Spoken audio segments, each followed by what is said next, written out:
పద్మాసనంపై కూర్చున్నటువంటి బ్రహ్మదేవుడు వారికి కనిపించాడు. వారి మనసులో ఓ దుష్ట ఆలోచన మెదలింది. ఓ బ్రహ్మ, మాతో యుద్ధానికి రా, లేకపోతే ఈ పద్మాసనాన్ని విడిచి పారిపో. బలహీనులకు ఈ ఆసనం తగదు. బ్రహ్మదేవుడు భయంతో వణికిపోయాడు. వెంటనే శ్రీ మహావిష్ణువును ప్రార్థించారు. శ్రీహరి ప్రత్యక్షమయ్యారు. మధు, కైటబ, మీరు నా నుంచే ఆవిర్భవించారు. ఈ రాక్షసత్వాన్ని వదిలేయండి. ఏం వరం కావాలో కోరుకోండి. వెంటనే ఆ రాక్షసులు పకపకా నవ్వారు. ఏంటి, నువ్వు మాకు వరం ఇస్తావా? అది మాకు చాలా అవమానం. మేమే నీకు వరం ఇస్తాం. ఏం కావాలో కోరుకో అని అహంకారంతో పలికారు. ఇక వెంటనే శ్రీహరి చిరునవ్వుతో అన్నాడు, సరే అయితే నేను కోరుకుంటున్నాను, మీరు నా చేతిలో మరణించాలి.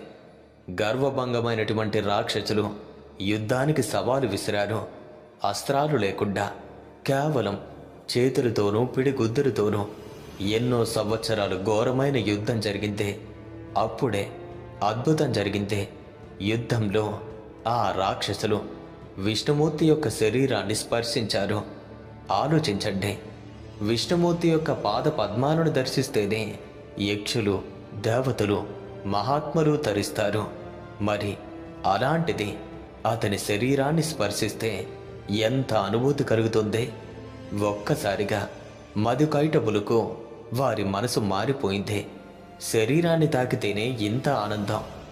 వైకుంఠంలో ఎల్లవేళలా ఉంటే? వెంటనే వారిద్దరూ శ్రీహరి ముందు మోకరిల్లారు. స్వామి, మాకు అర్థమైందే. మా తప్పును మేము తెలుసుకున్నాం. మిమ్మల్ని శరణాగతి చేస్తున్నాం. మాకు ఒకే ఒక్క వరం కావాలి. మమ్మల్ని ఎప్పటికీ వైకుంఠంలోనే, ఎప్పటికీ మీతోనే ఉండేలా అనుగ్రహించండి. శ్రీహరి ఆలోచించారు.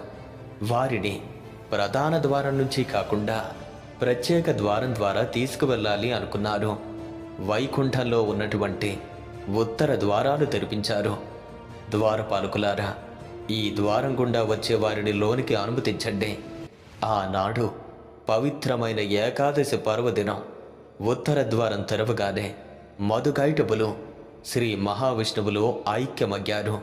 ఈ వార్త విని ముక్కోటి దేవతలు కూడా ఉత్తర ద్వారం గుండానే స్వామిని దర్శించి ఆయన కరుణా కటాక్షాలు పొందారు.